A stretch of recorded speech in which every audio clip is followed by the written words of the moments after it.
اعوذ باللہ من الشیطان الرجیم، بسم اللہ الرحمن الرحیم۔ السلام علیکم، امید ہے کہ آپ سب خیریت سے ہوں گے۔ میری دعا ہے اللہ تعالیٰ آپ سب کو ہمیشہ خوش رکھے، آباد رکھے، مسکراتا رکھے۔ نماز کے پڑھنے کے بارے میں تاکید قرآن پاک اور حدیث سے ثابت ہے۔ اسی طرح نماز نہ پڑھنے والوں پر اللہ تعالیٰ کا عذاب کی وعید سنائی گئی ہے۔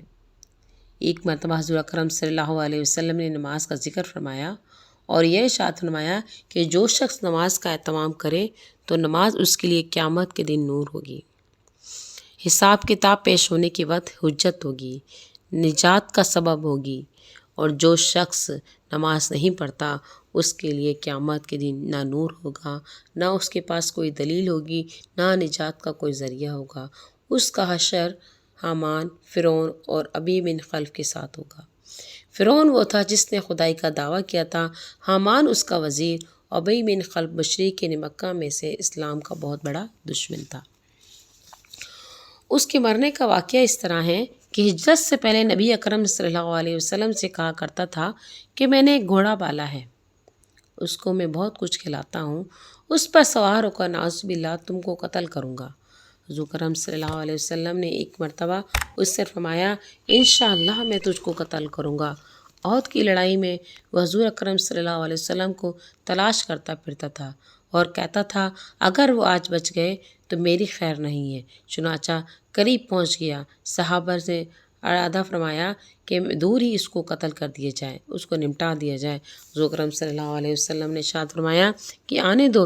جب وہ قریب ہوا تو حضور کرم صلی اللہ علیہ وسلم نے ایک صحابی سے پرچہ لے کر اس کو مارا جو اس کی گردن پر لگا اور ہلکی سے خراش آئی، اور اس کی گردن پر ہلکی سی خراش آ گئی، مگر اس کی وجہ سے وہ گھوڑے سے لڑکتا ہوا، کئی بار لڑکتا ہوا، بھاگتا ہوا اپنے لشکر میں پہنچ گیا۔ چلاتا تھا خدا کی قسم مجھے محمد نے قتل کر دیا ہے۔ کفار نے اطمینان بھی دیا کہ معمولی سی خراش ہے، اس میں کوئی فکر کی بات نہیں، مگر وہ نہیں مانتا اور کہتا ہے محمد نے مجھے مکہ میں کہا تھا میں تجھ کو قتل کروں گا، خدا کی قسم اگر وہ مجھ پر تھوک بھی دیتے تو میں مر جاتا۔ اس کے چلانے کی آواز ایسی ہو گئی جیسے کہ بیل کی ہوتی ہے۔ ابو سفیان جو اس لڑائی میں زور اثر تھے، اس کو ذرا سے خراش پر اتنا چلاتا ہوا دیکھا تو کہتے ہیں تجھے خبر بھی ہے یہ کس نے ماری ہے؟ یہ محمد کی مار ہے۔ مکہ مکرمہ پہنچنے سے ایک دن پہلے ہی وہ راستے میں مر گیا۔ تو ہم مسلمانوں کے لیے نہایت ہی غیرت اور عبرت کا مقام ہے کہ ایک کافر، پکا کافر، سخت دشمن حضور صلی اللہ علیہ وسلم کے ارشاد کے سچے ہونے کا اس قدر یقین ہے کہ اس کے مارے جانے پہ اسے کوئی شک نہیں تھا، لیکن ہم لوگ حضور کو اپنا ماننے کے باوجود، حضور کا سچا ماننے کے باوجود، حضور کے ارشاد کو یقین کہنے کے باوجود، حضور سے محبت کے دعوے کرنے کے باوجود، حضور کی امت میں ہونے پر فخر کرنے کے باوجود کتنے ارشادات پر عمل کر رہے ہیں۔ جن چیزوں میں حضور صلی اللہ علیہ وسلم نے عذاب بتائے ان سے کتنا ڈرتے ہیں۔ ہر شخص کو اپنے آپ کو دیکھیں، ہر شخص اپنے گریبان میں جھانک کے دیکھیں، ہر شخص اپنا محاسبہ کر کے ساتھ دیکھیں۔ میرے پیاری ماؤں بہنوں، ہر انسان کو اپنے بارے میں سوچیں، اپنے اپنا مقابلہ کریں کہ آیا محاسبہ کریں کہ وہ کہاں پر پہنچا ہے، وہ کیا کر رہا ہے۔ مال کو کمانے کی وجہ سے جو نماز میں سستی کرے گا اس کا حشر قارون کی طرح ہوگا، اور جو منصب یا حکومت کی وجہ سے نماز میں سستی کرے گا اس کا حامان کی طرح ہوگا، اور جو حکومت کی وجہ سے کرے گا اس کا حشر فرعون کی طرح ہوگا۔ استغفر اللہ۔ ایک حدیث میں آتا ہے کہ جو شخص نماز کا اہتمام کرتا ہے حق و تعالی شانہ 5 طرح سے اس کا اعزاز و اکرام کریں گے۔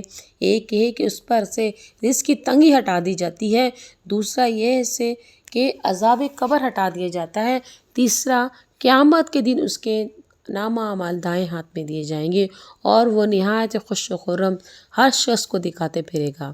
چوتھا پل صراط سے بجلی کی طرح سے گزر جائے گا۔ پانچواں بغیر حساب کتاب جنت میں داخل ہو جائے گا۔ اور جو شخص نماز میں سستی کرتا ہے اس کو 15 طریقے سے عذاب ہوتا ہے، 5 طریقے سے دنیا میں، 3 طریقے سے موت کے وقت، 3 طریقے سے قبر میں، اور 3 طریقے سے قبر سے نکلنے کے بعد۔ استغفر اللہ۔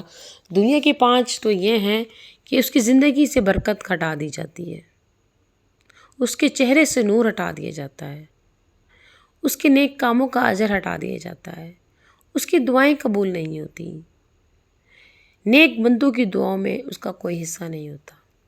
موت کے وقت ان عذاب یہ ہے کہ ذلت سے مرتا ہے، بھوکا مرتا ہے، پیاس کی شدت اتنی زیادہ ہوتی ہے موت کے وقت، اگر پورے سمندر کا پانی پی بھی لے تو پیاس نہیں بجھتی۔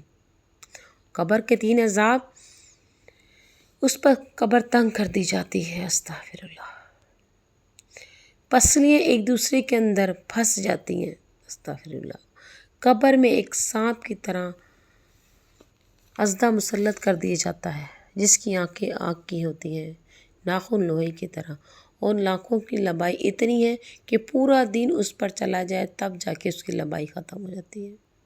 اس کی آواز بجلی کی کڑک کی طرح ہوتی ہے، وہ یہ کہتا ہے کہ مجھے میرے رب نے تجھ پر مسلط کیا ہے، صبح کی نماز ضائع کرنے کی وجہ سے آفتاب کے نکلنے تک ماروں گا، ظہر کی نماز ضائع کرنے سے عصر تک ماروں گا، عصر کی نماز ضائع کرنے پر مغرب تک ماروں گا، مغرب کی نماز ضائع کرنے پر عشاء تک ماروں گا، اور عشاء کی نماز ضائع کرنے پر پوری رات مارتا رہوں گا۔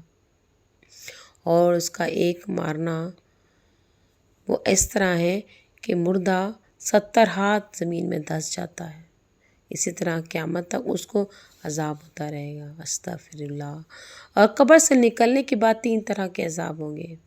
عذاب سختی سے حساب کتاب لیا جائے گا، اللہ تعالیٰ کا اس پر غضب ہوگا، غصہ ہوگا، اور جہنم میں ڈال دیا جائے گا۔ روایت میں آتا ہے کہ اس کے چہرے پہ 3 سطریں ہوں گی، پہلی اللہ کے حق کو ضائع کرنے پر، دوسرا اللہ کے غصے کے ساتھ ہوگی، تیسری سطر تو نے دنیا میں اللہ کے حق کو ضائع کیا، آج تو اللہ کی رحمت سے مایوس ہوا ہے۔ اللہ تبارک و تعالی ہم کو نماز کی پابندی کرنے کی توفیق عطا فرمائے، آمین۔ نماز فرشتوں کی محبوب چیز ہے، انبیاء کی سنت ہے، اس سے معرفت کا نور پیدا ہوتا ہے، دعا قبول ہوتی ہے، رزق میں برکت ہوتی ہے، ایمان کی جڑ ہے، بدن کی راحت ہے، دشمن کے لیے ہتھیار ہے، نمازی کے لیے سفارشی ہے، قبر میں چراغ ہے اور اس کی وحشت میں دل بہلانے والی ہے، منکر نکیر کے سوالوں کے جوابات ہیں، قیامت کی دھوپ میں سایہ ہے، اندھیرے میں روشنی ہے، جہنم کی آگ کی آڑ ہے، اعمال کے ترازو بوجھ میں زیادہ ہے، پل صراط پر جلدی سے گزرنے والی جنت کی کنجی ہے۔ اللہ تعالی ہم سب کو نماز پڑھنے کی توفیق عطا فرمائے۔ وآخر دعوانا ان الحمدللہ رب العالمین۔